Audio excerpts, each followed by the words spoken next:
Ito pala yung ano guys, ito pala yung sinabi ng asawa ko. Umuwi daw ako kasi nag-order daw siyang pagkain. Nag-isa lang daw ako, tingnan mo guys. Ayun guys, oh. Mag-isa lang po ako kumain. Yan, sabi niya, umuwi ka. At ano, yun guys, oh. Umay.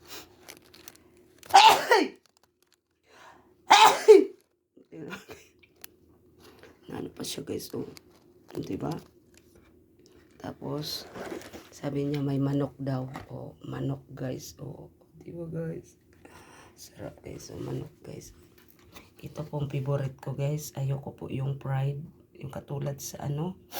Gusto ko oven po. Yan. Kararating ko lang guys. Galing trabaho. Tapos pag akyat ko ano. Hinatid po ako ni Broilda. Yan. Lapangan na. NXLL. Ano ba? Ano ba yan? Ano ako guys? Bahing ng bahing ako. Binuksan ko lang yung ano pizza eh.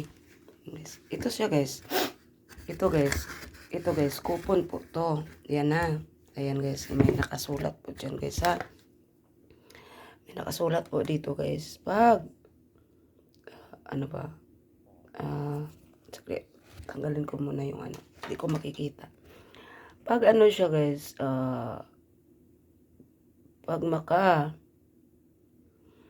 makaano ka po nito, maka 12 piraso o ano, dito sa ano, malaking pizza, ang libre sa'yo. Bibili ka no?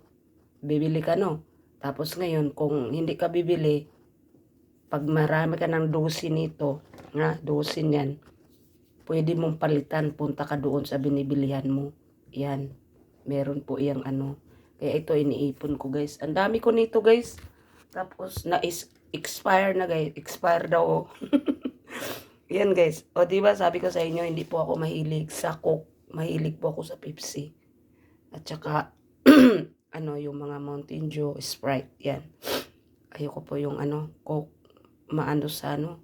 Guys kain na tayo. Ayan. O siguro pwede na to ano. Ayan guys, tingnan mo guys.